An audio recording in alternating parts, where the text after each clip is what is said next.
Sejam todos bem-vindos a mais um episódio do STEMcast Carreiras. Essa semana eu tô aqui com convidada especial, a professora Cris, e também um co-host diferente hoje, né? Quer se apresentar? Olá, meu nome é André de Oliveira, eu sou bolsista do Pilar Excelência e sou aluno de Engenharia de Controle e Automação aqui na UEA. Então, professora, se a senhora quiser se apresentar, também falar um pouco sobre sua carreira, Opa, sim, com certeza. sobre sua trajetória, né? Tá Pode legal. Olha, é uma grande alegria, satisfação. Agradeço aqui, em primeiro lugar, o convite, né, para participar desse STEMcast Carreiras. Então, eu sou da área de humanas, né, de ciências sociais aplicadas, é uma grande alegria. Meu nome é Cristiane de Lima Barbosa, eu sou jornalista, né, de formação, formada em jornalismo pela Universidade Federal do Amazonas. E aí, falar um pouquinho falar rapidamente do meu percurso acadêmico, né? Resumidamente. Resumidamente. Eu sou graduada em jornalismo, né, pela Universidade Federal do Amazonas, e eu tenho duas especializações lato sensu, uma em marketing empresarial e outra em jornalismo científico e ambiental e saúde na Amazônia. O marketing empresarial é pela UFAM, e o de jornalismo científico ambiental em saúde na Amazônia é pela Fiocruz e o ICICT do Rio de Janeiro. Tenho um mestrado em ciências da comunicação pela UFAM e meu doutorado é em ciências da informação em Portugal, né, na Universidade Fernando Pessoa. Tive a revalidação do meu diploma, né, de doutorado para poder atuar no Brasil. Todos que fazem fora do Brasil, PhD, tem que revalidar no Brasil. Fiz pela Universidade Federal do Rio Grande do Sul. Né? Hoje eu sou professora concursada, né, docente adjunta, né, da Universidade Federal do Amazonas na Faculdade de Formação em Comunicação. Eu atuo no curso de jornalismo lá. E aí eu tive já um percurso, né, profissional bem grande, assim, tanto na área de imprensa mesmo, nas redações de jornais e revistas, sites, quanto também no empresarial, né? Na área empresarial, no setor privado e no setor público. É isso, tem muitas coisas aí para a gente contar, né? Sim. Um breve resumo. É um breve resumo. Eu já atuei em grandes empresas, né? Como a Petrobras, como a Oi. Já trabalhei em redações de jornais. E, assim, a minha grande paixão, eu tenho duas grandes paixões no jornalismo, que é a economia, que eu já trabalhei como editora, né, da área de economia, e o jornalismo científico, né? O científico, quando eu falo, ele abrange as diversas nuances da ciência, tanto a questão ambiental quanto a tecnológica e por aí vai. É muito interessante ver como a senhora trabalhou nessas duas vertentes, né, do mercado de trabalho, tanto na área mais acadêmica como na profissional também. Isso. É interessante como isso enriquece e soma bastante na sua carreira, né? Muito interessante. É muito importante, André. Essa é uma opinião minha, né? O docente do ensino superior, ele tem uma proximidade também do mercado, né? Entender como é que é a questão também técnica, as manifestações, os soft skills, né, que a gente fala muito hoje, e os hard também, né? Então, entender todo esse mecanismo não apenas pelos livros e artigos, congressos científicos, mas também entender como é que funciona a sistemática por exemplo, dentro de uma redação de jornal ou dentro de uma comunicação corporativa de grandes empresas, né? Eu trabalhei na Petrobras, né? Um tempo até significativo, uns 4, 5 anos, e também trabalhei em importantes instituições de ensino e pesquisa, como, por exemplo, a FUCAP, né, que trabalha muito com a questão tecnológica também. E a senhora mencionou que a senhora atua nessa área do jornalismo científico, né? Eu queria saber, assim, o que lhe motivou a seguir essa área do jornalismo científico e o que, de fato, assim, quais atuações de jornalista científico, basicamente? Ah, que pergunta maravilhosa, obrigada, viu? O jornalismo científico, ele surgiu, assim, na minha caminhada, já bem no começo até da minha graduação, né? Quando eu estava lá por volta do segundo período, vou até voltar lá em 1998, né? Quando eu ingressei na universidade, antiga UA, Universidade do Amazonas, né? A nossa UFAM hoje. Então, eu fui convidada para trabalhar, meu primeiro estágio foi como bolsista trainee, que era esse o termo que se dava, dentro da assessoria de imprensa, a SIMP, da UA, né, da Universidade do Amazonas. E lá eu trabalhei com um assessor de imprensa, o seu Omar, né, já aposentado, e o reitor era o nosso amadíssimo professor doutor Valmir Albuquerque, muito conhecido, muito importante dentro do percurso do jornalismo na Amazônia, esses mais de 50 anos de curso de jornalismo na Amazônia. E trabalhei lá nessa época. Então, o meu contato inicial com o jornalismo de ciência foi dentro do Jornal da Universidade, onde eu entrevistava, né, os pesquisadores, assim como vocês estão aqui exercendo um pouco o papel aí até de divulgadores de ciência e tecnologia, né? Sim. Entrevistava, fazia as matérias e fui exercitando ali. E logo depois eu fui para um grande jornal, né, para a imprensa mesmo, impressa, né, de jornal impresso, que hoje já houve mais uma queda, né, nos impressos. No entanto, na época que eu iniciei no jornalismo, o mais forte dentro da UA, do nosso curso, era o jornal impresso. E aí fui trabalhar lá na área de cidades, que é uma área mais geral. Aí depois na verdade, eu comecei nos esportes, cobrindo futebol. Olha a loucura, né? Ia para os estádios cobrir futebol e tudo mais. Nossa. Bem interessante. As mulheres, exatamente, ia para o estádio Vivaldo Lima, antes era o Vivaldão, ainda aquele antigo. Nossa, se eu for contar aqui os detalhes sórdidos, né, que eu passava nas coberturas, eu tive que aprender a ouvir futebol no radinho, né, porque aquela locução bem rápida, né, para poder decupar as informações e passar para os nossos leitores.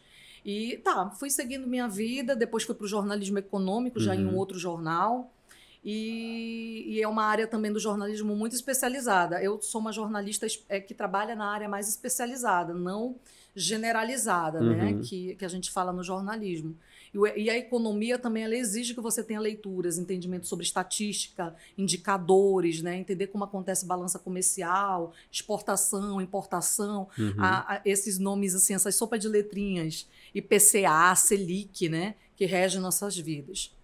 E aí trabalhei tanto como repórter quanto editora, né? Editora-chefe de redação. O jornalismo científico, Gabriel, ele veio assim mais forte na minha vida quando eu ingressei na Fundação de Amparo à Pesquisa do Estado do Amazonas, na FAPEAM, né? Eu acho que vocês conhecem, né? A nossa agência de fomento, né? E aí a FAPEAM ela trouxe para mim esse universo da divulgação científica. Eu assumi, primeiro eu entrei lá como bolsista, né? Por isso que eu incentivo muitos jovens, né, que estão aí me assistindo, iniciarem realmente, né, as bolsas, elas dentro de projetos como esse da Academia STEM, elas te abrem várias portas. E aí eu vi um dia um edital, né, vocês podem perguntar a hora que quiser, tá? Me interromper aí. Sim. O edital lá, Programa de Comunicação Científica, da FAPEAM. Aí eu vi aquele edital, li, né, um mundo completamente novo. Eu disse, nossa, aí a gente nunca acredita em nós mesmos, né? Não sei se vocês entendem o que eu estou dizendo. Nossa, mas vai ser concorrido isso, será que eu consigo passar? E pediam várias coisas, inclusive currículo Lattes, né? Quem não tem o seu currículo Lattes, faça, né? Se você não sabe fazer, peça ajuda aí do seu professor, de algum colega mais experiente que consiga fazer, mas é super importante. E aí montei as documentações e fui fazer a prova, era um concurso, né? Fiz o concurso e ingressei na Fundação de Amparo à Pesquisa em primeiro lugar, eu passei na época como bolsista da área de jornalismo científico. E na época eu estava fazendo meu mestrado também, ao mesmo tempo, porque eu não consegui bolsa para o mestrado. Então, além de eu trabalhar no jornal como chefe de redação, como editora executiva, né, na área de economia, eu trabalhava num período de 4 horas, eu acho que a bolsa era 20 horas, na área de jornalismo científico, de divulgação da ciência. Então, eu trabalhava o quê? Na captação de informações, para fazer a revista Amazonas Faz Ciência andar, né? As notícias do portal da Fundação de Amparo à Pesquisa. Aí ainda era meio tímido esse movimento de mídias sociais, né? E aí eu comecei a trabalhar aí. E anos depois, eu vou só pular aí um pouco, eu avancei, né? E fui promovida a chefe do Departamento de Difusão do Conhecimento. Pelo meu desempenho e tudo mais, a outra chefe, que hoje até minha colega lá no colegiado da UFAM, a professora doutora Mirna, me indicou, né, para o diretor-presidente, indicou 2 nomes, eu e um outro colega, que também é doutor hoje, e ele me escolheu para ser a chefe do Departamento de Difusão do Conhecimento, onde eu fui trabalhar num programa, isso é bem legal de dizer, com vários profissionais. Nós tínhamos lá, além dos bolsistas de jornalismo, nós tínhamos designers, né? Eu amo trabalhar com designers, eu acho que design é meu complemento, viu, Gabriel? Publicitários, né? Tinha profissionais da área de letras, fotografia, biblioteconomia, então era uma área era um programa multidisciplinar nas áreas correlatas à comunicação. E lá nós trabalhávamos, André, divulgando as pesquisas de todas as instituições daqui do estado do Amazonas, tá? Que recebiam fomento, que recebiam recursos públicos para desenvolverem seus estudos, suas pesquisas. Porque você sabe que pesquisa, projeto precisa de recurso, né? Recursos humanos e recursos financeiros. E aí foi o meu toque com o jornalismo científico, né? E hoje, aqui dentro da Academia STEM, eu tenho a oportunidade de trazer esse meu conhecimento para contribuir com a divulgação científica e tecnológica, né? Que é levar para o grande público o que é feito dentro de uma área tão complexa, né, André? Sim. Exatamente. É esse o papel. Não sei se eu consegui responder a tua pergunta assim, por alto. E eu falo muito, né? Que é mal de jornalista, então vão falando aí. Em um dos eventos que foram realizados aqui na Academia STEM, eu tive a oportunidade de perguntar assim, de você. Tá. Como que a gente poderia levar justamente esse conhecimento que é produzido dentro da universidade para fora dos muros dela. Né? Ótimo, eu lembro dessa pergunta. Você falou da divulgação científica e a gente consegue correlacionar esses dois, o jornalismo científico e a divulgação científica? Eles se complementam ou eles Olha, excelente pergunta. Inclusive, no meu trabalho de mestrado e também no de doutorado, eu falo disso. No mestrado, eu trabalhei com a questão do discurso do jornalismo científico, né? E falava justamente dessas categorizações. Eu e o meu orientador, professor doutor Sérgio Freire, né, que é muito conhecido, inclusive nas mídias sociais, ele é muito ativo. Ele hoje é diretor, né, na EDUA, que é a editora da Universidade do Amazonas, Federal do Amazonas. Nós construímos justamente essas categorizações que um autor chamado Wilson Bueno, que é o papa, vamos dizer assim, né, a gente brinca, na área de jornalismo científico, porque ele foi o primeiro jornalista em 1984, mais ou menos, década de 80, a trazer uma tese, né, de doutorado na área de jornalismo científico na USP, na ECA, na Escola de Comunicação e Artes. E se complementam sim, porque imagine um guarda-chuva, né? Nós temos um guarda-chuva chamado difusão científica e dentro dela nós temos a divulgação científica e a disseminação. Isso são questões mesmo para poder melhor compreender, né? Então, na divulgação científica, o que você presume? Ela é aquela área onde leva para o grande público, para a sociedade, a compreensão, vamos dizer assim, palavras muito simples, a compreensão do que nós estamos fazendo dentro da universidade, o que você, como engenheiro, né, está desenvolvendo dentro dos laboratórios e levar para a Dona Maria, o seu José, né? Assim, uma alusão das zonas mais periféricas da sociedade, compreender o que você está fazendo aqui. O que o recurso público, né, que eu já falei que projetos precisam de investimentos e geralmente são oriundos de onde? Dos impostos, né? Então, assim, a gente tem que devolver para a sociedade e mostrar, olha, pessoal, a gente está fazendo essa pesquisa XYZ. E aí o papel do jornalista que está na divulgação científica é pegar esse discurso difícil, denso do André, que é engenheiro, e levar para a Dona Maria, seu Raimundo, seu José, para os jovens, que a gente vai já falar sobre os jovens, entenderem, né? O que é aquele termo difícil na engenharia? Então, é um desafio, é uma missão. Então, dentro da divulgação científica está o jornalismo científico, mas não apenas o jornalismo científico, tá? Que é uma especialização do jornalismo. Nós também temos aí eventos, né? Vocês já foram em feiras de ciências? Sim. Quem nunca, né? Fazer aquelas maquetes, né? Falar aquele textinho meio que decorado. Essa época aí todo mundo já passou ou vai passar, né, quem está nos assistindo. Então, que acontece? Isso daí também é uma manifestação da divulgação científica, que é onde as pessoas vão nas feiras, nas Olimpíadas, por exemplo, de matemática e etc., e conhecem, né, o que está sendo feito nesse espaço científico e tecnológico. Então, o jornalismo científico ele vem somar diversas ferramentas aí. Né? Outra coisa legal também são enciclopédias, livros, sites, agora as mídias sociais, que estão sendo muito utilizadas. Nós mesmos da Academia STEM, né, dos projetos gerenciados pelo Ludus Lab, utilizamos muito as mídias sociais para poder proclamar ao público o que a gente tem feito. Não sei se eu fui clara. Do outro lado do guarda-chuva que eu te falei é a disseminação científica. O que é disseminação científica? A divulgação científica é extra pares. Imagina que você está falando para o mundo, né? Com uma forma bem simples, um discurso muito simples. A disseminação científica ela é mais complexa. Como assim, professora?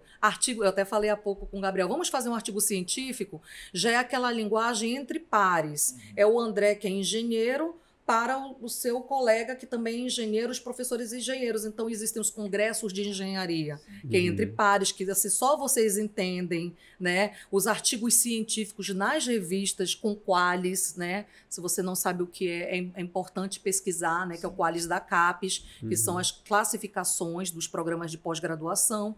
Então, isso daí é uma área, é disseminação científica mais entre as pessoas, mas também é uma forma de divulgar a ciência, é comunicação da ciência também. Mas o jornalismo ele está mais para a grande população, para levar para a sociedade o que é importante. Eu não sei se eu consegui deixar bem claro, porque realmente é denso, né? Mas é algo assim muito interessante e é importante para a democratização da ciência. E é muito interessante observar que a universidade, ela não é só um prédio, né? Ela é uma junção de esforços. E esse esforço não é só das pessoas que estão lá dentro, seja dos alunos ou dos professores, mas das pessoas que estão contribuindo com o seu imposto e saber que esse dinheiro, que esses recursos são bem aplicados. E mais do que isso, que eles geram um retorno, acredito que seja uma resposta extremamente satisfatória que a gente pode dar para essas pessoas. Né? Então, exatamente. Essa divulgação científica ela já não é mais nem uma coisa que é importante ter, ela é fundamental. Fundamental, muito bem. E infelizmente, André, que legal ver um jovem como você, né, da área de exatas, já tendo essa visão. Qual é o período que você está hoje? Quarto período. Olha, no início da graduação praticamente, né? Tem uma carreira grande pela frente, né? Mas não se desanime, se anime sempre. É muito bom ver os jovens como vocês dois perceberem já isso. No entanto, ainda há pouco espaço para a divulgação da ciência, vamos dizer, na grande mídia, nos sites, e eu posso te comprovar isso não apenas com hipóteses, mas com constatações. Por que eu digo isso? Só um exemplo. Durante a pandemia, eu apresentei projetos de iniciação científica na universidade, na UFAM, né, na Federal, né, no PIBIC. Então, desenvolvi um estudo voltado para entender como sites, portais de Manaus, do Amazonas, com conglomerados, por exemplo, com rádio, TV, sites, aliás, jornal impresso também, estavam contribuindo para a divulgação de pesquisas científicas voltadas para a Covid-19 no período. Eu fiz vários estudos, eu fiz da primeira onda, da segunda e da terceira está em andamento. Né? E o que a gente identificou nesses. Foram 3 portais estudados pelo grupo de alunas, né, no meu grupo de pesquisa chamado Trocano, lá da UFAM. Né? Nós identificamos que, apesar de eles colocarem, durante o período da pandemia, um volume até interessante de matérias sobre a pandemia, nós identificamos que apenas uma pequena parte era voltada para a questão da ciência, tipo divulgação de como estava andando os estudos da vacina, né? Desmentindo as notícias que eu nem chamo notícias falsas, mas a desinformação, porque eu costumo dizer, que se a notícia não tem como ser falsa, porque notícia tem que ser verdadeira. É um dos princípios basilares do jornalismo, que é a questão da veracidade.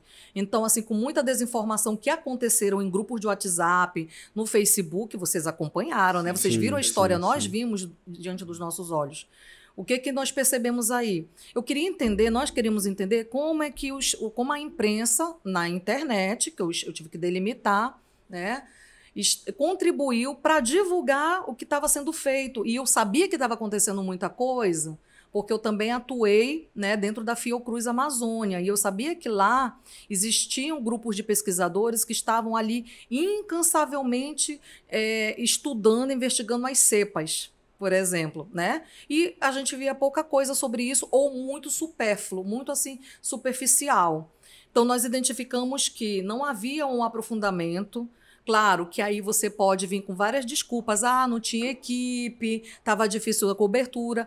Mas, assim, esse era um momento assim, importante da imprensa ter colocado esse espaço. Professora, você pode me contestar, mas eu via muitas matérias, né, sobre a pandemia. Sim, mas dentro desse estudo eu fiz categorizações dentro da análise de conteúdo, com base até em Bardan, que é uma autora muito utilizada dentro das ciências sociais aplicadas. E o que a gente viu dentro dessas categorias? Que era muito divulgado, por exemplo, número de mortes, número de, né? Vocês lembram? Sim. Infectados, pessoas famosas que morreram. Sim. O que mais? Vacinados. Quando veio a vacina, acho que segunda ou terceira onda, não lembro direito, mas agora. Mas, assim, o importante de te dizer é que também tinha, assim, iniciativas do governo, essas coisas, né? Que era muito de releases. E aí é que vem o X da questão. Houve uma escassez, né, de notícias mais aprofundadas. Aconteciam, mas não foram muitas, mostrando o que o pesquisador X lá da Fiocruz Amazônia estava fazendo, o que o pesquisador lá de outra instituição, por exemplo, está fazendo para né, desdobrar esse problema na sociedade. Né? Em que ponto está o avanço dos estudos da vacina? Então, se você for procurar a fundo, como eu fiz com as minhas alunas, a Yasmin, né, que inclusive faz parte aqui do trabalho, fez a primeira onda, a Thalita, que é outra aluna, que fez duas edições comigo, a Beatriz Souza, né, que também está no Ludus, ela desenvolveu, hoje eu estou com a Ana Clara também desenvolvendo os comparativos, então já até apresentaram artigos em congresso, né, publicaram em revista, e assim, é um trabalho assim, de iniciação científica que dá uma base para a gente poder, em momentos como esse aqui que a gente está nesse espaço, apresentando para você o quanto é importante a imprensa, a mídia, veículos, né, até do YouTube, de instituições, dar espaço para esse assunto, André. Eu, inclusive, tenho uma experiência semelhante com isso em relação a um contato que eu tive aqui.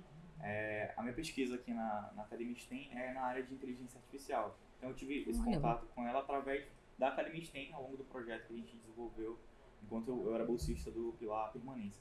Então, foi apresentado aquele universo inteiro de inteligência artificial, redes neurais, machine learning, algoritmos e tudo mais.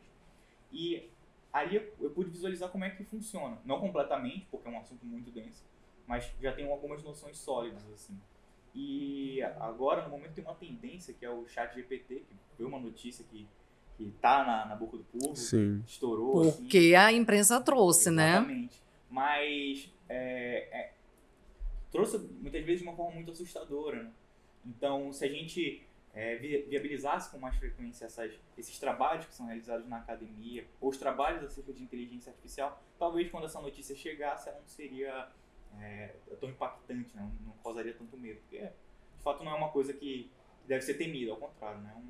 É uma coisa que vai fazer parte, com certeza vai ser integrada ali, né? E a ficção já vem trazendo isso, né, Gabriel? Sim. A ficção traz os filmes aí do Eu, Robô, né? Tem vários filmes aí, né, que a gente vê da inteligência artificial tomando até, né, a vanguarda, à frente da humanidade. Sim. E, professor, eu queria aproveitar para perguntar, já que o André mencionou a atuação dele na Academia STEM, como foi, assim, a sua trajetória para chegar aqui na Academia STEM? Não sei se a senhora foi convidada, se a senhora se autoconvidou, né? Mas o que fez a senhora olhar para o projeto e falar, não, vou participar desse projeto, eu gostei, como é que foi? Bacana, né? Certo. Então, assim, o projeto Academia STEM, ele surgiu na minha vida, na minha trajetória acadêmica, assim, até como um novo viés, vamos dizer assim, um novo respirar, né, do que eu já vinha desenvolvendo, porque eu vinha trabalhando, como eu falei para vocês, a ciência, né, ela é muito abrangente, existem várias áreas para você trabalhar. Então, eu já tinha aí trabalhado na perspectiva da questão da saúde, né, na Fiocruz Amazônia, desenvolvendo a revista de lá, desenvolvi um projeto muito interessante lá. E aí ela surgiu a proposta em 2021, né? Estava bem recente, enlutada da minha mãe, que perdi para a Covid, infelizmente, como muitos, né? Perderam alguém, né? Ou sabem de alguma história, impossível não saber. E surgiu a oportunidade, né? Um convite para eu participar enquanto jornalista que trabalha, né? Como eu contei um pouco para vocês aqui, dessa minha batalha aí ao longo de alguns anos, né? Pelo menos desde 2008, 2007, eu venho atuando fortemente mais na área de jornalismo científico e não são tantos, né, jornalistas que atuam aqui, pelo menos em Manaus, no Amazonas, com essa expertise. Recebi o convite, analisei, né, fiquei até um pouco assim surpresa, porque é uma área, engenharias, né, ciência, tecnologia, engenharias e matemática, uma área assim que os jornalistas, o pessoal de ciências humanas, eles têm um pouco de medo. Por isso que existe o pilar atração, né? Que inclusive eles vão justamente para desmistificar, né? Quebrar esse medo da física. E eu achei super interessante, viu, Gabriel? Surgiu justamente como eu falei, foi como um novo fôlego, veio num momento difícil da minha trajetória pessoal, que é impossível não afetar o profissional, né? E veio até assim como um fôlego para eu poder tipo ver assim um sentido até novo para eu ampliar, né, minha atuação. Então, o STEM, ele realmente veio contribuir para eu ampliar meu olhar sobre a divulgação da ciência e, ao mesmo tempo, com a missão, né, trabalhar aliando aí, a missão de levar para a sociedade a importância desse trabalho desenvolvido dentro da UEA, né, em parceria com a Samsung, que é justamente evitar a evasão, né? A evasão dos alunos de... e tem aquele ditado velho, né? É fácil entrar, mas é difícil sair. E alguns nem querem entrar, né? E engenharias, historicamente, se nós pegarmos os dados, eu não tenho aqui, mas nós temos e-book, né? Produzido dentro da Academia STEM, que fala dessa evasão, né? Da evasão escolar dentro dos cursos de engenharia. Então, o STEM, ele veio, sem dúvida nenhuma, né? Trazer mais conhecimentos, mais desafios para a minha carreira como divulgadora da ciência, como jornalista científica, como pesquisadora da universidade, né, da Federal e aqui na UEA. E isso, sem dúvida, viu? Eu queria até comentar com vocês, né, na oportunidade. Ano passado nós levamos, eu e Yasmin, né, que trabalha aqui também, atua também como bolsista na área de jornalismo, é minha aluna na UFAM e foi minha bolsista de iniciação científica também na UFAM, que nós levamos um artigo para João Pessoa, para um Congresso Nacional, que é o Intercom, né? E aí tive a ideia de trabalhar o título do artigo Estratégias de Divulgação Científica para Áreas STEM no Amazonas, a experiência do projeto Academia STEM no Instagram. Para vocês terem uma ideia, quando eu fui elaborar o arcabouço teórico, fui buscar, claro, você tem que buscar referências, aquilo que eu falei para ti do artigo científico, né? E, cara, foi muito difícil achar algo. Tem muita coisa assim na área de física, realmente, artigos de professores na área de física e tudo mais. Mas na área de comunicação, viu, Gabriel? Eu não vi. E eu quis até citar isso aqui para vocês, porque justamente quando a gente foi apresentar, vários pesquisadores, inclusive, se interessaram pela forma que a gente está desenvolvendo a comunicação aqui. Né? Então virou tipo como se fosse um modelo, está virando, né? Por isso que é importante nós participarmos de congressos, você dentro da sua área de engenharia, eu e o Gabriel na área de comunicação ou design, porque as pessoas visualizam, os pares visualizam e veem como Manaus, né? Como no Amazonas existe um grupo, né? Que a Academia STEM fazendo esse tipo de trabalho, viu, Gabriel? Então assim, ele sem dúvida ampliou muito a minha atuação. E a gente tem muita coisa ainda para fazer, com certeza. Sim. A senhora tem um currículo... Desculpa, de novo. Não, tranquilo. Extenso, com diversas experiências em diversas áreas do próprio jornalismo. Isso. Né? Então, como é que o STEM soma a essa carreira? Além dos desafios, mas o que ele soma? Sem dúvida, sim. Tudo que você, por exemplo, com certeza você ainda tem uma carreira grande pela frente, o Gabriel, e vão surgir como eu falei, é uma área de exatas, né? Ciência, tecnologia, engenharia e matemática. E aí leva você a estudar mais, a entender que estratégias vão funcionar, qual é a missão dos pilares do Academia STEM, né? Que aí cada um dos pilares, o pilar atração tem a sua missão, né? Seu objetivo. O pilar excelência tem também a sua atuação, né? E o pilar permanência também. Então, eu vejo que ele adiciona muito conhecimento para mim, André. Essa troca, né? Principalmente o intercâmbio, os eventos que nós fazemos, né? As lives. Então, o conhecimento, ninguém está pronto com todo o conhecimento possível. Mesmo que você seja um doutor, né? Isso não diz muita coisa. Você é doutor numa área específica. Então, o STEM é uma área transversal, né? Aliás, a comunicação ela é uma área transversal, a comunicação ela é transversal nessas áreas do STEM. Ou seja, como é que eu posso contribuir para crescer isso? Você há de ouvir que é uma área muito específica, né? As engenharias. A matemática nem se fala, as pessoas têm medo da matemática, isso está sendo desconstruído por meio desse projeto. Então, sem dúvida, ele me adiciona muito na missão da divulgação da ciência. Né? Num cenário desse que a gente passa pela multimedialidade, né? Por exemplo, um podcast, um videocast desse, né? Vocês como jovens de diversas áreas, design, né? Engenharia, e com uma professora e uma jornalista, isso é fantástico. Né? Você aqui está aprendendo um pouco sobre mim e eu também sobre vocês. Então, esse intercâmbio ele enriquece a gente cada vez mais, sem dúvida. Participar dos debates, participar dos eventos, viu, André? Para mim tem sido assim um grande aprendizado. E estar no meio dos jovens, né, com esses olhinhos cheios de esperança, para mim, com certeza é muito recompensador. Sim. Não sei se eu consegui te responder. A senhora já deixou bem clara essa importância, né, da divulgação e da disseminação científica, mas eu queria saber, voltado para o STEM, assim, qual a importância da divulgação científica aqui na Academia STEM e, assim, qual a correlação do jornalismo e das engenharias, assim, qual a importância de um para o outro, onde um ajuda o outro? Sem dúvida. Só para você ter uma ideia, eu até trouxe umas anotações aqui, a divulgação científica, ela extrapola o território da mídia e ela se espalha por outros campos ou atividades, cumprindo aí um papel importante no processo de alfabetização científica.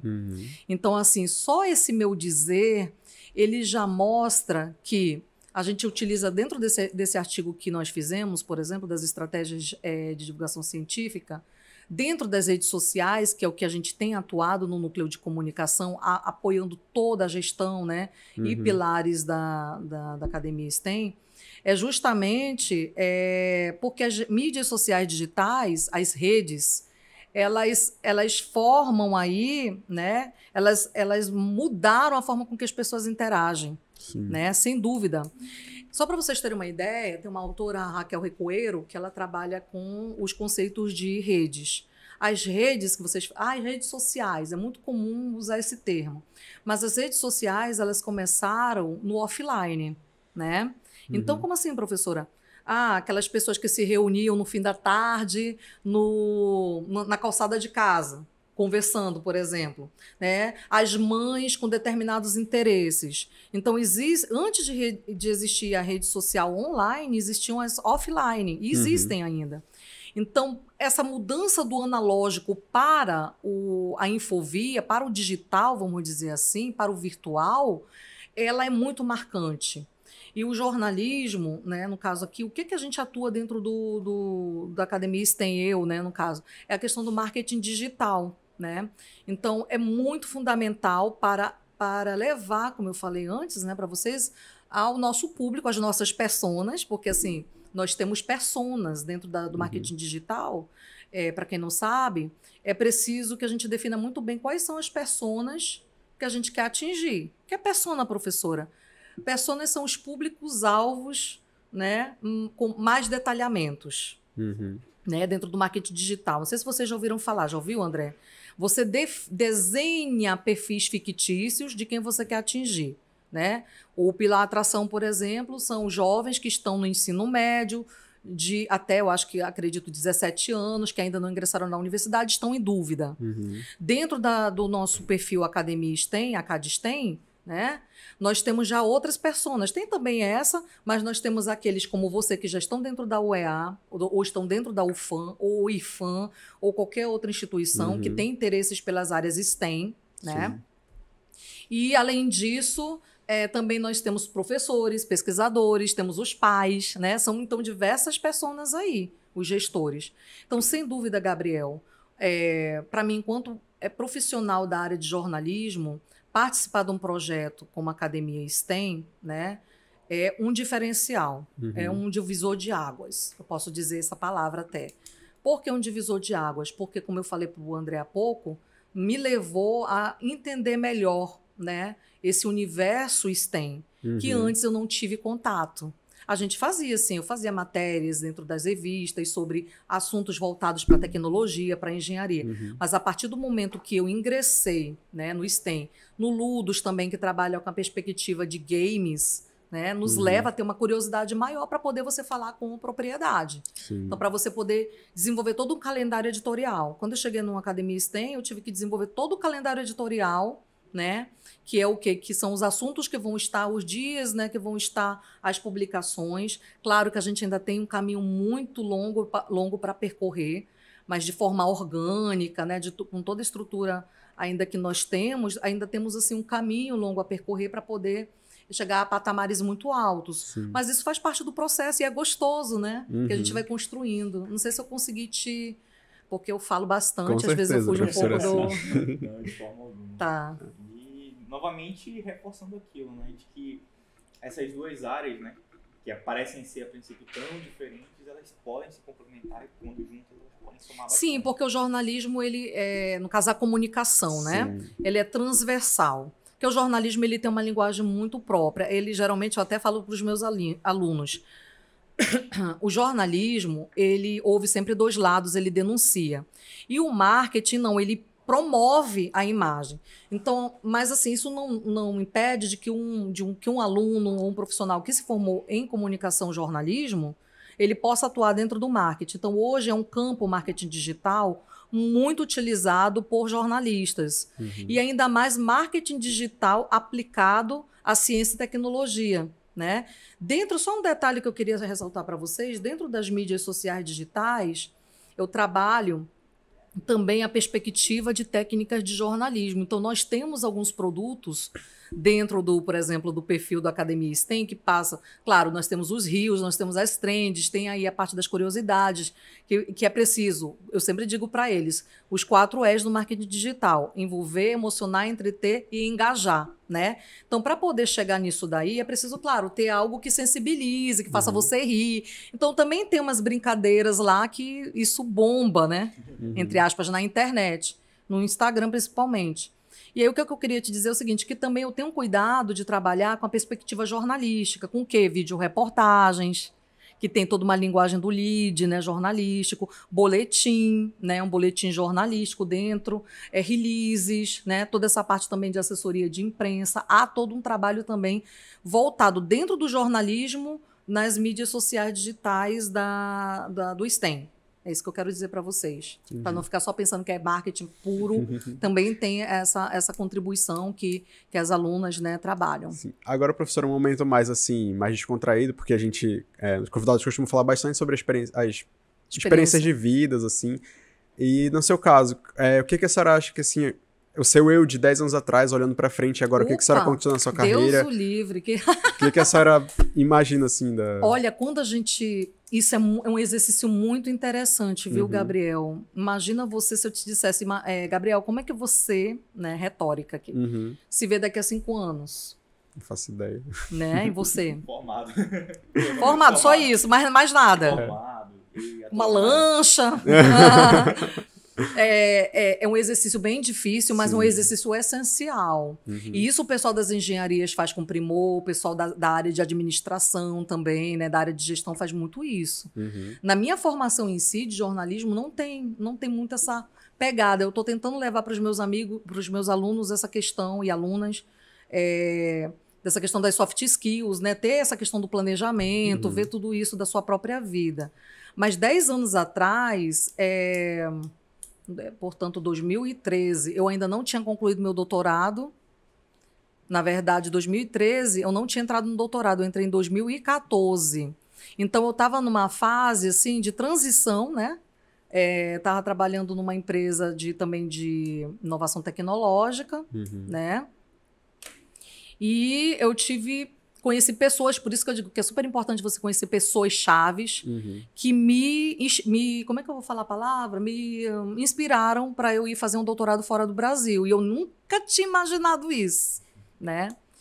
Então, 10 anos depois de 2013, né, que eu estava pedindo para eu fazer esse exercício, foi isso, né, que perguntou. Sim.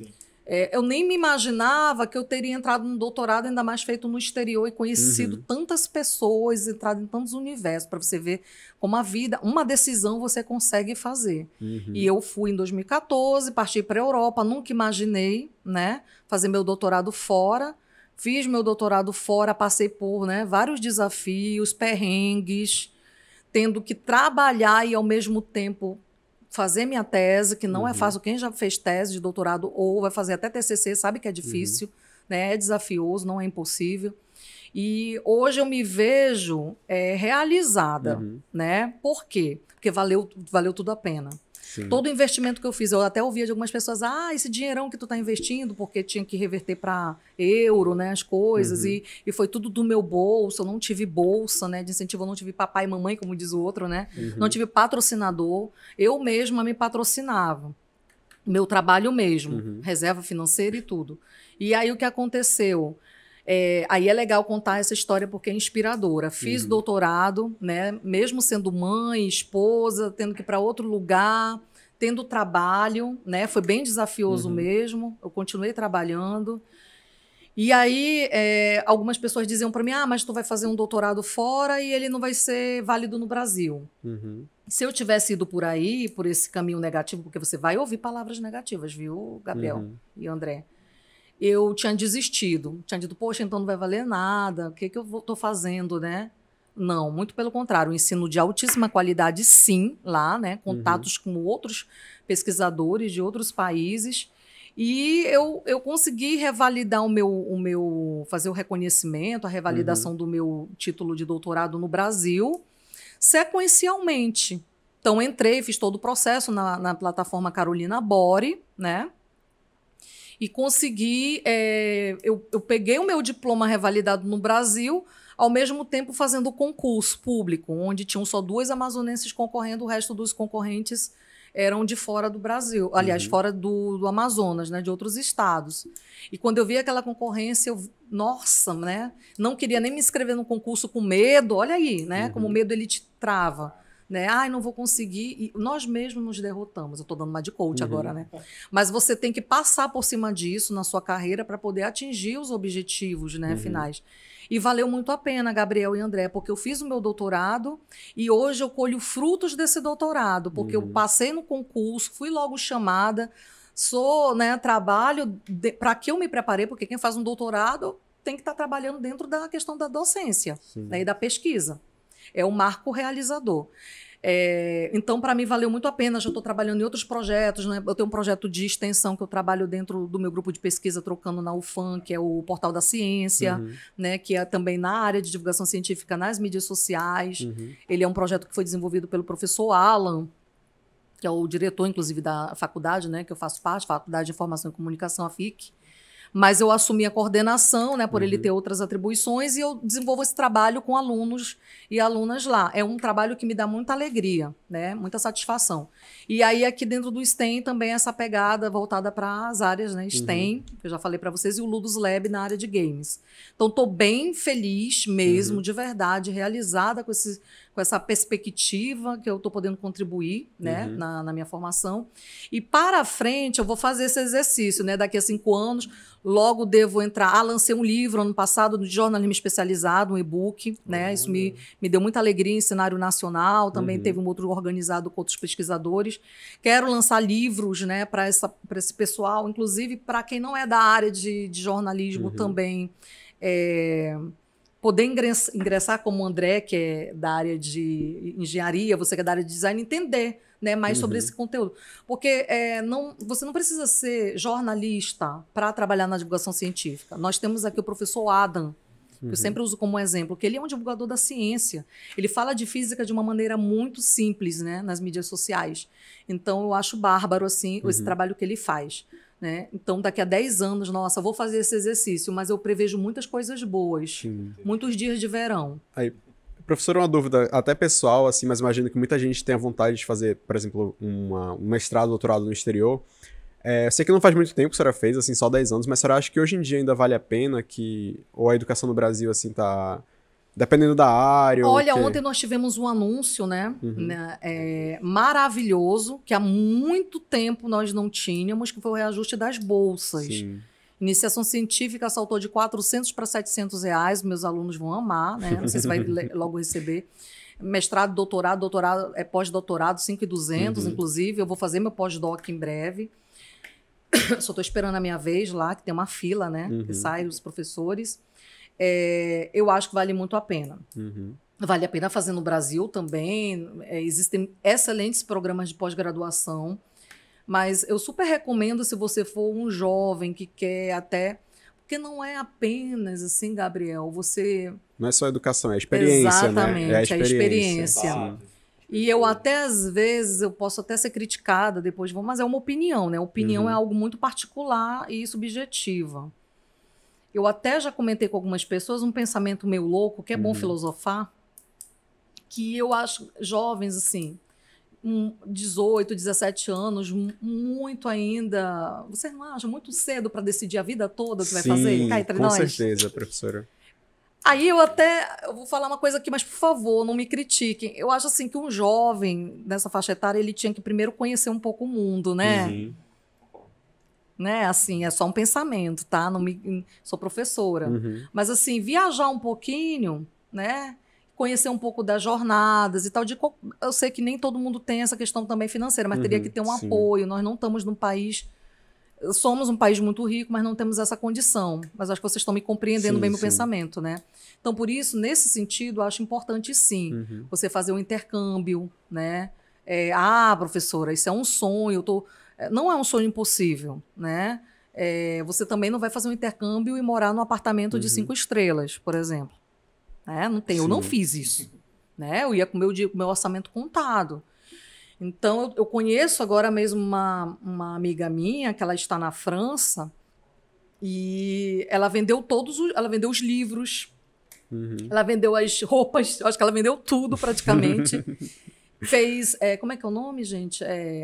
Vaquinhas, fez rifas, fez vários eventos, ela fez assim um Instagram todo... para ela, e assim, eu lembro quando ela me consultou, ela disse assim, olha, eu quero ir para a França, na área de comunicação, inclusive, para a universidade, eu esqueci agora o nome, mas é Sorbonne, se não me engano, que é muito famosa, inclusive, e o que você acha? Você pode me dar uma carta de recomendação como doutora? E tudo, eu digo, claro, óbvio, você é uma profissional renomada, que ela queria realmente alçar outros voos, isso era um sonho dela, né, um sonho. E ela conta a jornada dela, né? Que ela vem de uma família humilde, né? A mãe, tudo muito bonita assim a história. Vale muito a pena ouvi-la, até se dispõe a dar. Só que ela está na França agora, ela conseguiu. E ela foi à luta. E eu conheço outras e outras histórias, até de jovens como vocês, que trabalhavam comigo na FUCAP e hoje moram, inclusive, no Canadá, estão lá muito bem, entendeu? Foram para ter uma experiência e ficaram por lá. Não estou querendo que vocês... Não quero expulsar talento do Brasil. me entendam. Mas a pergunta do Gabriel foi que se vale a pena. Eu acho que vale a pena, sim, você fazer uma pós-graduação, porque existe o lato e o stricto sensu, né? Vocês sabem bem a diferença? Né? Sabe, Gabriel? Sim. Não, ele está olhando para o lado. Mas assim, brincando. O lato é uma especialização mais voltada para a questão do mercado, né? MBAs, né? As especializações em si. É bem popular, você faz em qualquer... Tem faculdades até EAD que já fazem. E o stricto sensu, ele é voltado mais para o acadêmico, que são os mestrados e os doutorados. Existe também mestrado profissional, que inclusive ela está fazendo mestrado profissional, que ele se assemelha muito com o MBA, que tem muito produto, tem muitas práticas, diferente do acadêmico, que é muita produção mesmo de artigos e geração de ciência mesmo, né? A gente produz ciência. Mas olha, eu super recomendo. Sim, você ficar de olho nas oportunidades, existem bolsas. Eu lembro que tinham Ciências Sem Fronteiras, né? Hoje já não tem, talvez volte, né, nesse novo governo. Mas já fiquei muito feliz com o anúncio dessas bolsas. Não é fácil conseguir bolsa, mas é bom ficar de olho. É uma dica bacana que eu dou. Nas agências de fomento, como Fundação de Amparo à Pesquisa, né, aqui no Amazonas, tem a FAPESP, em São Paulo, tem a FAPEMIG em Minas Gerais, a FAPERJ do Rio de Janeiro, por aí vai. Tem a CAPES, que também tem bolsas. Né, projetos como a Academia STEM, que tem bolsas, né, para os alunos. Então, é bom ficarem de olho nisso. E fazerem até uma reservinha, quem sabe, para poder fazer esses intercâmbios ou mestrados fora do nosso circuito aqui de Manaus, ou fazer aqui mesmo, né? Que isso já impulsiona você para outros campos. O importante é não parar, viu, André? Com certeza. Em relação a carreiras, a gente está falando bastante sobre a sua carreira, sobre toda a sua trajetória, e é muito bacana visualizar isso de uma forma que ela não foi linear. Não foi. Não é verdade. Definido ali, não. Eu vou entrar na faculdade com 17, vou formar com 22, vou ingressar no mestrado ou não. Então, nem sabia que eu ia entrar no mestrado, só para te ter uma ideia. Porque eu fui pro mercado, né? E depois do mestrado eu disse, tá louco? Aí, assim, estudava muito, e eu ficava pirada, e aí eu disse, não vou fazer doutorado. E aí depois já tava no doutorado, né? Anos depois eu descansei, eu digo, não, agora eu quero mais, agora eu vou pro doutorado. E isso ajuda muito para tentar reduzir aquela cobrança que a gente tem, né? Sim. Tem que seguir aquele roteiro, ele é o roteiro absoluto, é ele que vai levar ao sucesso, e na verdade não. Tem outras alternativas e tem outros meios. Verdade. E isso é muito legal. Muito bom. Excelente observação. Eu tenho mais uma pergunta. Pode fazer. E é em relação a gente está falando bastante de divulgação científica. Sim. Mas como é que a gente pode fazer para jovens que têm interesse em trabalhar com essa divulgação científica? Como é que eles podem que pergunta maravilhosa. Antes de eu te responder diretamente essa pergunta, eu queria assim, fazer trazer para vocês alguns dados para poder chegar na resposta, né? Eu até trouxe uma anotação aqui, uma pesquisa em 2019 do Instituto Nacional de Ciência e Tecnologia em Comunicação Pública da Ciência e Tecnologia, o INCT-CPCT, né? E ele fez, foi uma pesquisa que contou com o apoio do CNPq, né, que é o Conselho Nacional de Desenvolvimento Científico e Tecnológico, da FAPERJ, que é a Fundação de Amparo à Pesquisa do Rio de Janeiro, e da FAPEMIG, que é a Fundação de Amparo à Pesquisa de Minas Gerais. E eles fizeram um estudo sobre a percepção dos jovens sobre a ciência. Olha que maravilhoso, tem tudo a ver com a tua pergunta. E aí foi de jovens de 15 a 24 anos, em todo o país, mais de 2.000 jovens, e foi percebido que sim, que os jovens eles têm uma confiança muito grande na ciência, né? Eles têm um interesse, só para você ter uma ideia, o interesse dos jovens que foram pesquisados, que é um retrato do Brasil, ficou em terceiro lugar em ciência e tecnologia, 70% do interesse. O primeiro e o segundo também são correlacionados. O primeiro, para você ter uma ideia, 90% foi sobre meio ambiente e 74% de interesse foi sobre medicina e saúde. Olha que dados animadores. Os jovens acreditam na ciência, eles têm interesse até mais do que em esporte, segundo a pesquisa, né? Então, só que a pesquisa, ela diz o seguinte, que não basta necessariamente apenas ter um interesse, né? Eu tenho um interesse, mas não se aprofundar, não ir buscar. Aí eu vou já chegar lá na resposta. Uma outra coisa interessante desses dados é que 84% dos entrevistados afirmam que a profissão de cientista ela é muito atrativa, né?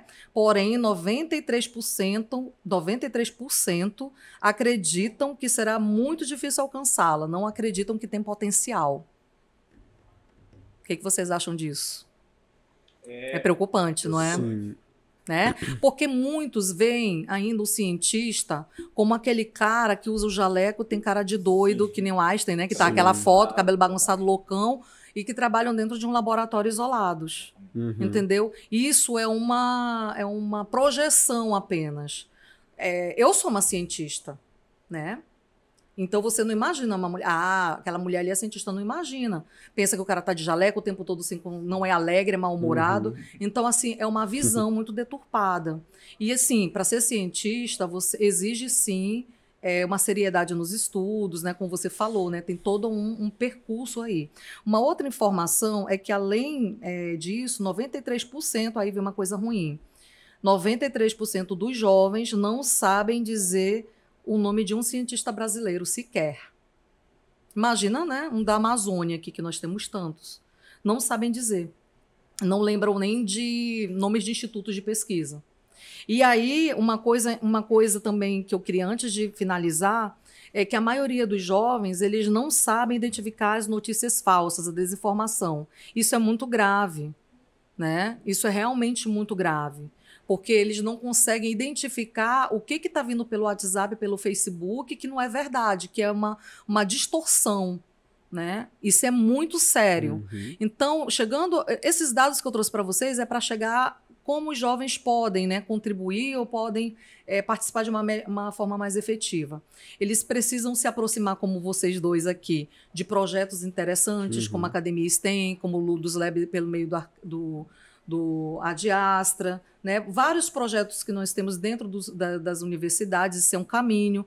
Outro caminho é leituras mais aprofundadas, não apenas ver conteúdos que estão aí, claro, isso não é uma crítica às novas mídias, porque elas contribuem muito, mas não apenas ver o que está rapidamente ali no conteúdo de uma mídia que, eu não posso citar o nome, eu acho, né, que tem de dancinhas e alguns vídeos curtos, ou o próprio Instagram, enfim, que também são fontes de informação, mas a gente sempre tem que questionar quando há algo muito exacerbado, né?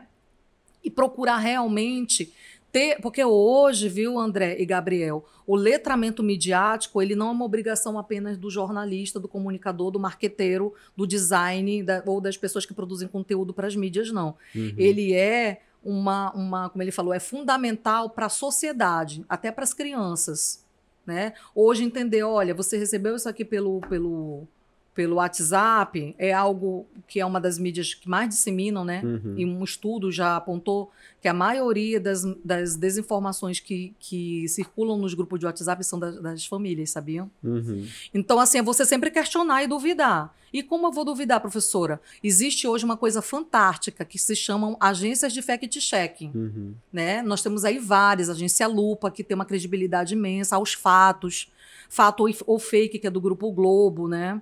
Então, por aí vai. Então, assim, os jovens, eles têm que se apropriar, viu, André? Realmente desse espaço, né? Eles precisam se apropriar por meio de leituras mais aprofundadas, por meio de rodas de conversa, essas participações mais ativas. Não sei se eu consegui responder, né? Professora, a gente já está chegando no fim da gravação, já está dando quase 1 hora. Perfeito. Senhora, tem mais alguma mensagem que a senhora queria deixar para os alunos? Sim, uma mensagem final. Não desistam, né? Persistam aí na caminhada, na carreira que você escolheu. A minha carreira, ela é uma carreira que ela é transversal, ela pode estar dentro de todas as diversas áreas do conhecimento, que é a comunicação, e isso me faz muito feliz e realizada. E eu espero ter contribuído, né? Ter sido bem proveitosa nossa conversa. Agradecer aí o convite, né? Do coordenador do Pilar Excelência, que é o professor José Renato, pelo convite. Eu adorei essa experiência. Antes, nos bastidores, eu falei que eu sou acostumada a fazer entrevistas e que nesse lugar aqui de entrevistado é um pouco tenso, mas eu não fiquei tensa, eu gostei muito. E vocês têm muito futuro como entrevistadores também, né? E é isso, gente, agradecer e mantenham o foco, né? Mantenham o foco nos estudos, nas produções, nas trocas de experiência, né? Networking, é muito importante. É isso. Obrigadão. Então, também, professor, obrigado pela sua presença. Volte sempre para outros projetos do Pilar, né? Tá ótimo. E obrigado também, André, pela participação. E é isso, pessoal. Até o futuro episódio. Tchau, tchau. Obrigada.